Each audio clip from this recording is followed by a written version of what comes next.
Bienvenidos, muy buenos días, yo soy Anderson Boscan desde el Sweden Coffee de la Plaza Foch. Esto es News and Coffee, el programa de entrevistas de La Posta para revisar la coyuntura política en la actualidad nacional. Hoy, jueves 28 de junio. Si la memoria no me engaña, como todos los días, revisamos hechos en caliente, rapidito.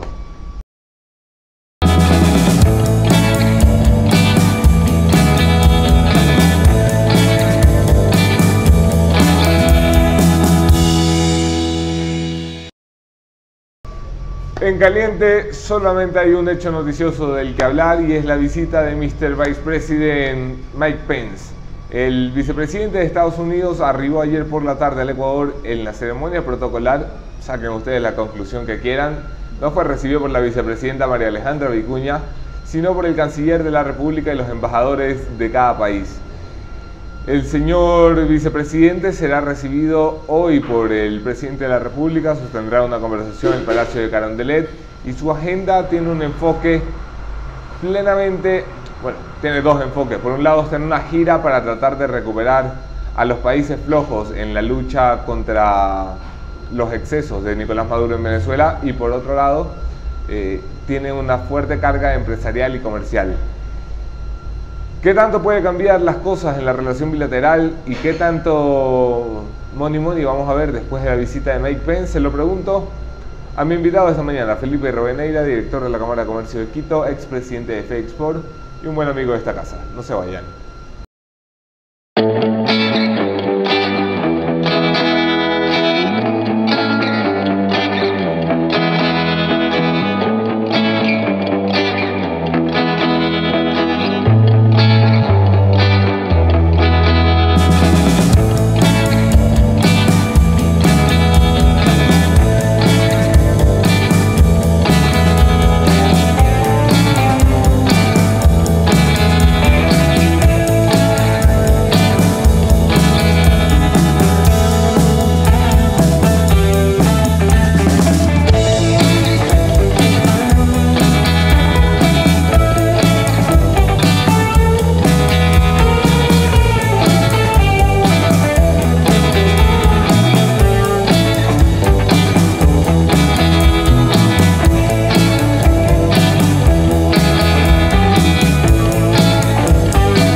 Gracias a todos los que se quedan en la entrevista, sobre todo a los que comparten los contenidos de La Posta. Gracias a Hyundai, patrocinador oficial del Mundial y de este espacio, y a Sweden Coffee por creer en el periodismo independiente.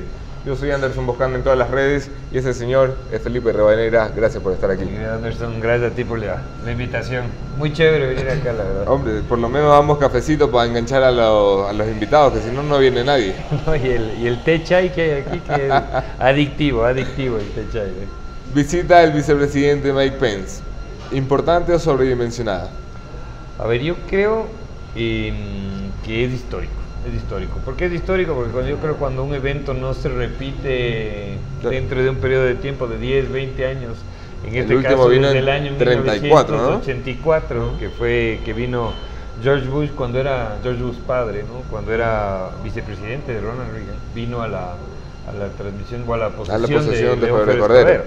Entonces estás hablando que primero te deja mucho pensar eso, ¿no? En el sentido de cómo maltratamos una relación con el principal socio comercial. Es decir, a quien más nos compra, pongámoslo en términos comerciales, al que más te compra, ¿no es cierto? A tu comprador más importante, no le invitas ni un café en el Sweden Coffee durante 34 años. Es decir, esto te da a ver que la política en Latinoamérica siempre ha sido, o más bien dicho, la fuerza de la izquierda, etcétera, siempre ha ido a irse en contra de los Estados Unidos. Ha sido como su bastión de lucha, etcétera. Cualquier cosa, Estados Unidos malo, sí, imperio. Claro, había un chiste aquí en Quito, ¿no? Que te decía que cualquier cosa te cuerneaba tu novia y era culpa de la embajada de los Estados Unidos, ¿no? Y te ibas a lanzarle piedras a la embajada de los Estados Unidos. Ayer veía un meme que decía que todos estos que están rasgando las vestiduras de que venga el vicepresidente Pence vayan y quemen sus visas de Estados Unidos en frente al palacio, ¿no? A ver quién se atreve, ¿no? Porque obviamente esto es un tema que lamentablemente se ha mitificado. Yo no te digo que Estados Unidos no ha cometido errores en su política comercial internacional, seguramente lo ha cometido mucho, pero esa es la importancia del comercio, o sea, por ejemplo, de lograr firmar un acuerdo comercial, porque si llegáramos a tener eso, si hubiéramos firmado en el 2005, ¿no? Cuando Colombia y Perú empezaron a negociarlo. Y cuando firmaron ellos y firmó también Centroamérica, todos los vaivenes políticos estarían blindados, más bien dicho, todo el tema comercial estaría blindado del vaivén político, porque... Claro, el acuerdo comercial lo que hace es dejar la política por sus canales y que el comercio esté protegido y blindadito, ¿no? Yo creo que eso es muy importante y que se lo plantee el día de hoy. He escuchado que se lo va a plantear y esperemos que ¿Por qué en 34 años un mandatario estadounidense no toca suelo ecuatoriano? A ver, yo creo que va a depender Porque mucho... por ahí ha pasado gobierno de izquierda, gobierno de derecha, gobierno de centro. Sí, pero yo creo que era un poco un tema de temor, ¿no? O sea, no te olvides que los políticos siempre buscan o están haciendo mucho cálculo, ¿no? Entonces tal vez podría ser una visita un poco incómoda. Yo creo que eso es importante rescatar de que el presidente Moreno haya aceptado y haya recibido al vicepresidente Pence. También te hace ver un poco de cómo los Estados Unidos están viendo a Latinoamérica de una forma diferente. Yo creo que también fue culpa de ellos el no acercarse hacia Latinoamérica después Obama abandonó del ALCA. Obama abandonó Latinoamérica. Desde que Chávez le enterró al ALCA, Obama un poco le abandonó y se fue más para el lado asiático. Y bueno, este es el tercer viaje de Mike Pence a Latinoamérica en menos de un año. Exacto. O sea que alguna señal nos tiene que estar dando. Y yo creo que también están preocupados por el tema de Venezuela, ¿no? Realmente preocupados, ¿no? Yo creo que eso es algo que desde la convicción democrática de muchos actores y muchas instituciones de los Estados Unidos, porque es diferente acá, ¿no? Yo creo que en Estados Unidos lo que prevalece es la fortaleza de sus instituciones, y las instituciones normalmente son las que dan el movimiento y el viraje político, a diferencia que acá en cambio somos muy personalistas. ¿No es cierto? Sí. Nosotros aquí las instituciones son débiles y las personas son las que toman las decisiones, que esa es la diferencia entre una democracia moderna y una democracia avanzada o una democracia débil, ¿no? Como la nuestra. ¿Crees que Venezuela es un tema lo suficientemente importante en la relación Estados Unidos-Ecuador como para impulsarla o frenarla? Quiero decir, que si no se ponen de acuerdo en, mira, tenemos que salir y decirle a Maduro, eres lo que eres, puede haber un freno en el lado comercial, por ejemplo. A ver, yo creo que sí. Los Estados Unidos no, a lo menos antes de firmar el acuerdo, antes de tener este armaje jurídico estructurado, sí pasa. Te voy a contar una anécdota también para quienes nos están escuchando. Una vez le escuché al presidente Ricardo Lagos justo mencionar algo que tú decías.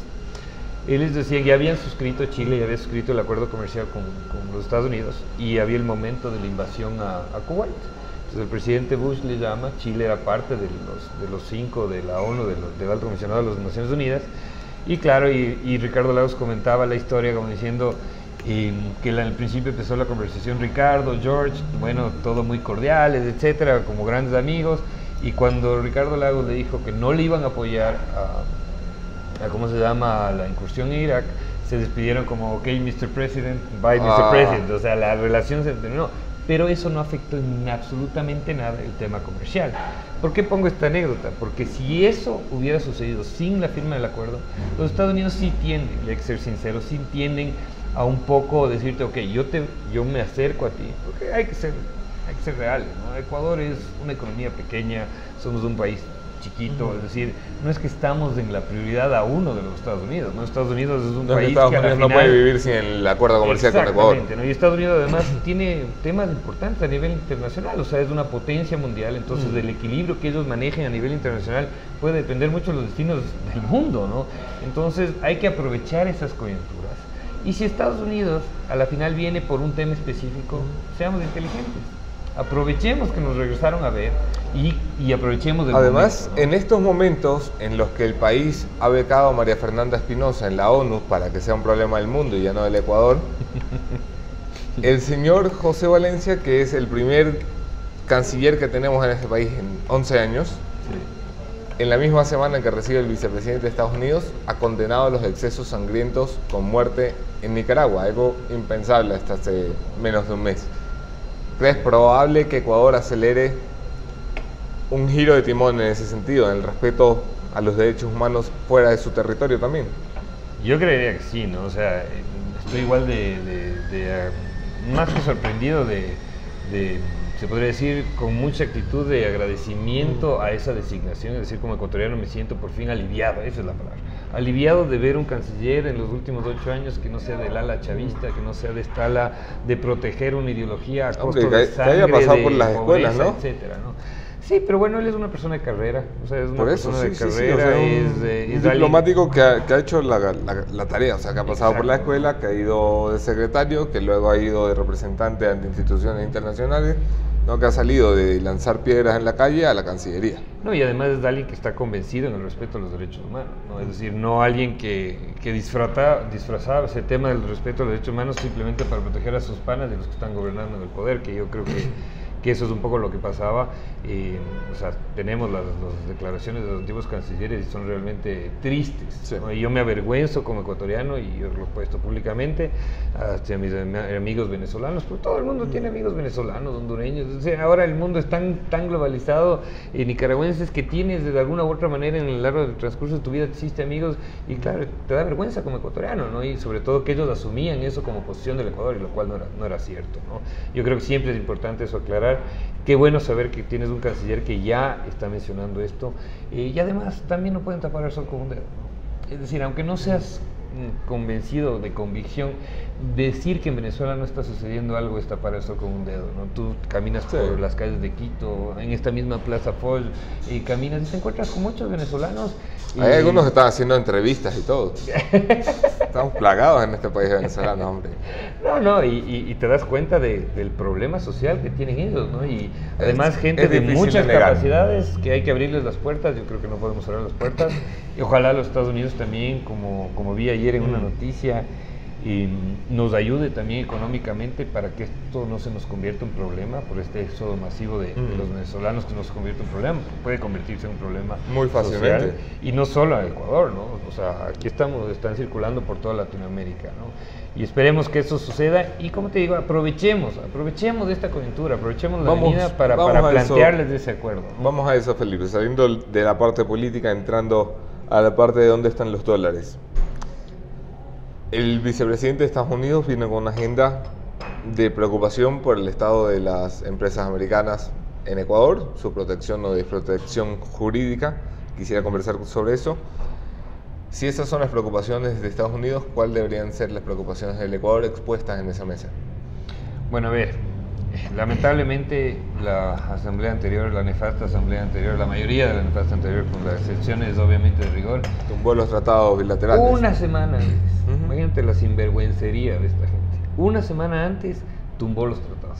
O sea, algo que prácticamente era impensable que suceda. Se bajó los 18 tratados de protección recíproca de inversiones, que obviamente no es la panacea, no es que eso te trae las inversiones, pero es el instrumento necesario para que puedan venir las inversiones. Es decir, yo invierto, ¿no es cierto? Y sé que quien me va a juzgar no va a ser el Ecuador, evidentemente. No va a ser tampoco mi país, pero va a ser un tercero, un árbitro. Ahorita que estamos en época mundialista, ¿no? O sea, el árbitro, o sea, es como tener un VAR ya. El VAR famoso que está, ese es el instrumento, ¿no? Es decir, si hay una duda... Y en un partido de fútbol el árbitro no pertenece a ninguno de los dos países, evidentemente. Evidentemente, ¿no? O sea, imagínate lo que sería que no sé, ahorita que va a jugar Colombia-Senegal, que el árbitro sea senegalés. O sea, es impensable, ¿no?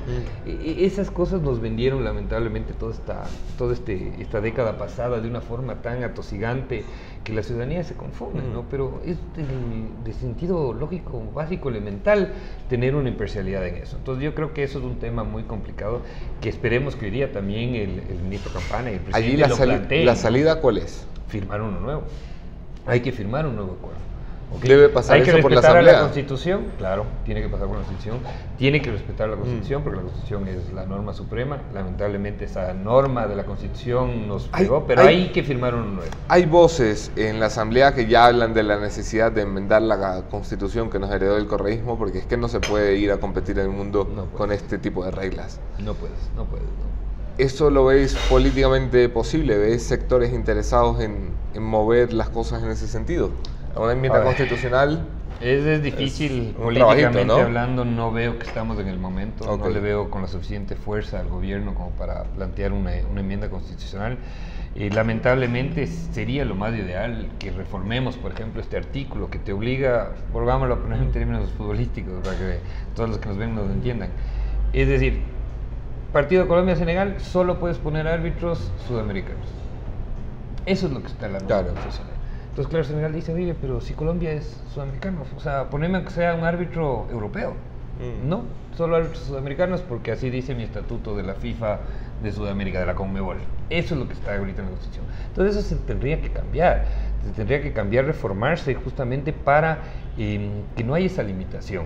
Ahora, como tenemos esa limitación, yo no veo un tema político adecuado ahorita. Sí podemos ser hábiles en la firma de este nuevo tratado bilateral de protección de inversiones y establecer que, bueno, que sea en la región, por ejemplo, que sea en la Cámara de Comercio de Chile, que es una cámara extremadamente prestigiosa a nivel mundial, pero con las reglas del arbitraje internacional, por decirlo así, ¿no? Como está más o menos planteado en esta famosa ley que estamos esperando el veto del señor presidente para ver si sale o no sale. Las arbitrajes internacionales que le están lloviendo al que vaya a tomar la procuraduría de este país, ¿no? Claro, es que obviamente si tú no respetas, el derecho, no respetas los contratos. Nos tiene demandados hasta el campo Singue, Felipe. Pero ahí debe haber derecho a repetición. Se debería sancionar a los funcionarios que hicieron eso. Ojalá que tengamos un procurador en este país. No puedes tú romper las reglas porque eres soberano. Y que esa falsa soberanía que te vendían, ¿no? Esa falsa soberanía. Eso es ser en realidad un irresponsable. Irresponsable contigo, con el país y con las generaciones que vienen, ¿no? Y eso fue lo que hicieron ellos. Porque si no tienes un argumento jurídico fuerte para dar de baja un contrato, para pedir la resolución del contrato, al final lo que estás haciendo es cargarte en muchas generaciones, ¿no? Está claro lo que busca Estados Unidos, proteger a las empresas que vienen a traer dinero al Ecuador e invertirlo en este país. ¿Qué tiene que buscar el Ecuador en esta reunión? A ver, yo creo que primero ponernos en la agenda comercial. Porque ellos ya estamos en su agenda política. Sí, la agenda política. En la política, si no es facilito entrar. Al vicepresidente Pence aquí hoy día, ¿no? Pero yo creo que tenemos que ponernos en la agenda comercial y para eso es importante que se reanude este famoso comité de comercio e inversiones que teníamos con los Estados Unidos, que no se lo ha activado, me parece que en los últimos 15 años o 12 años. Puedo estarme equivocando, pero un largo tiempo que no se ha activado y tenemos que activarlo. ¿Por qué? Porque este comité lo que hace es sentar ya las partes comerciales, ¿no es cierto?, tanto Estados Unidos como Ecuador, y que sea un diálogo permanente. Entonces, de esa manera puedes ir limpiando todos estos temas irritables que pueden haber en comercio exterior, puedes ir explicando las demandas, por ejemplo, explicando qué pasa con el tema Chevron para que no Chevron te haga toda una campaña en contra del Ecuador, etcétera.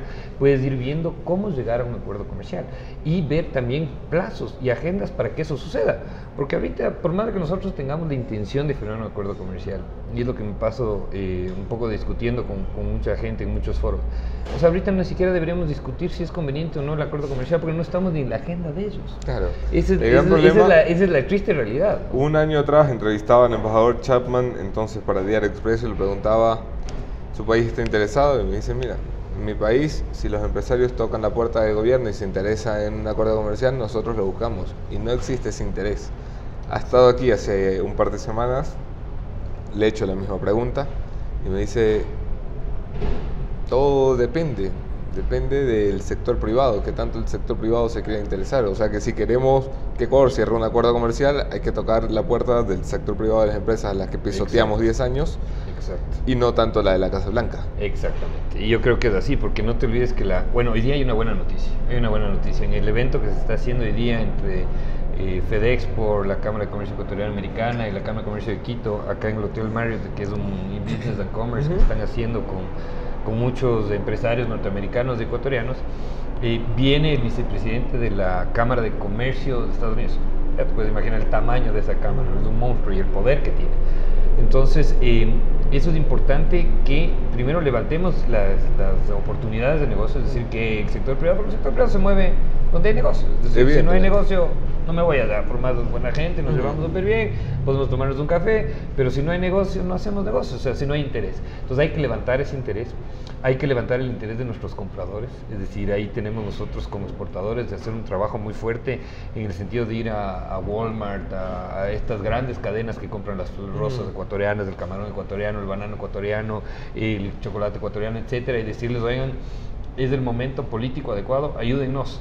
muevan ustedes también la parte interna.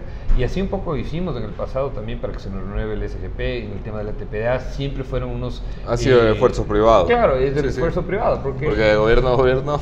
De gobierno a gobierno es muy difícil, además, claro, si no hay un interés, o sea, yo no le veo a Trump jugándose su capital político, porque no me acuerdo no lo veo. Pero si hay un interés privado, tal vez digan, sí, muy bien, el Congreso norteamericano de esa autorización, porque además tenemos otro blindaje, que es la Constitución norteamericana, que no es que el Ejecutivo puede hacer y firmar el acuerdo, sino necesita una autorización del Congreso para negociar. Claro, aquí también, entonces, pero... un poco cuesta arriba, ¿no? Pero eso es un trámite. Sí, o sea, aquí en realidad... aquí todo acuerdo debe ser ratificado por la Asamblea. Distinto, si ves, tú ya negociaste, ya firmaste y ratificas. Ahí no puedes empezar ni a negociar ni a firmar sin la autorización del Congreso. Y de ahí te ratifica obviamente el Congreso, ¿no? Entonces perdimos esa oportunidad en el 2005, que yo vivo diciendo, esta vez ya parezco que rayo en lo mismo. Pero ahí teníamos este famoso ¿Por qué no lo hicimos? ¿Por qué no lo hicimos? Es como que se nos pasó el tren. Gracias a Dios con Europa logramos que eso no nos suceda, pero con Estados Unidos hay que buscar la manera de volvernos a poner en la agenda. Tal vez el presidente Trump, yo le he escuchado en algunas ocasiones mencionar que él está más a favor de los tratados, de los acuerdos bilaterales, y eso es algo bueno. Que somos los acuerdos del bloque. Somos el único país del Pacífico que no tiene un acuerdo con los Estados Unidos, entonces eso también le puede generar una molestia de decir, oye, ¿por qué se nos escapa esta pieza esta manchita que está aquí en el mapa? ¿No?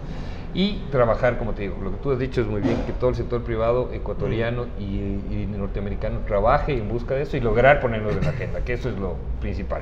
Recta final de la conversación con Felipe Rivadeneira. La ley que aprobó la Asamblea Nacional que debe vetar el presidente, ¿qué tanto aporta a que los empresarios de Ecuador y de fuera se sientan cómodos invirtiendo en este país? A ver, yo al principio te mencionaba el tema de las instituciones. Las instituciones en el país siguen siendo débiles. Yo creo que hay que trabajar mucho en fortalecer las instituciones, porque eso es lo que hace que la inversión venga. Es así, ¿no? O sea, tú tienes en Perú y en Colombia presidentes que van y vienen de todo tipo de ideología, pero su institucionalidad ha ido creciendo, igual en Chile, ¿no? O sea, tuviste un Ollanta-Humala que no le ahuyentó a la inversión extranjera peruana, porque tenía una institución sólida y fuerte. Entonces yo creo que la ley es un buen inicio, no es una ley perfecta, me parece un poco tibia en muchos aspectos, pero a la final es una buena señal a la economía. Pero tenemos también que cambiarnos, aquí hago una crítica, esta mentalidad del ecuatoriano que creemos que a través de una ley se cambia todo, ¿no? Yo creo que si uno ve, yo soy abogado, hemos tenido 80.000 leyes, o sea, a cada rato tenemos una idea, plasmémosle la ley, ¿no? Claro. Entonces yo creo que es un conjunto de cosas. O sea, la ley es un ápice, es un pequeño punto, es importante que se la apruebe como está. Como te digo, no es una ley que me encanta, tiene muchos defectos. Me da chiste verles a los correístas rasgarse las vestiduras cuando en la ley, si tú le ves, en el periodo correísta fue una ley muy similar, se aprobó. Lo que me parece muy loco es que ahora el correísmo tenga una campaña por recibir a Mike Pence y porque le han puesto una embajada, una bandera en el Palacio Carondelet de Estados Unidos, y estos recibían a Erdogan, tremendo dictador, a Ahmadinejad, tremendo violador de los derechos humanos, al Lukashenko de Bielorrusia. O sea, que el mismo tamaño de el club de amigos que tenían y cómo los recibían con honores, que no me vengan ahora a hablar. Es que era el club de amigos de los dictadores que se querían quedar para siempre en el poder, ¿no? Entonces ese era el ideal de correr, quedarse ahí para siempre, ¿no? Entonces, no, y además hay que ver que Estados Unidos, insisto, es nuestro principal socio comercial, es nuestro principal destino de nuestra exportación. Además, nosotros estamos en un país dolarizado. ¿Dónde están los dólares? Están en Estados Unidos. Y allá es donde tenemos que ir con nuestra mayor cantidad de productos a traer esos dólares para acá. Entonces no te puedes pelear donde están los dólares, ¿no? Vamos por esos dólares. Un primer paso importante para concluir. Sí. Yo creo que es un primer paso importante. Ojalá haya resultados concretos de la visita. Siguiente paso importante. Que se reactive este comité de diálogo de comercio e inversiones con los Estados Unidos. Es el diálogo permanente donde puedes llegar a un puerto seguro, un acuerdo comercial. Qué gusto conversar contigo, Felipe. Vamos a ti, gracias por el techo ahí. Ojalá que gane Senegal. No, mentira, no, ya sé que hay mucho corazón colombiano mirando la transmisión, pero Senegal es el equipo de la posta. Así que hoy no hay conclusión en respeto al Mundial y a su tiempo y a que yo he llegado tarde a este programa por el tráfico de esta ciudad. Nos vemos aquí mañana, otro tema, otro entrevistador. Otro entrevistador, sí, mañana los acompaña Jenny Navarro, tercera vez sentada en esta silla. Acompáñenla y denle duro.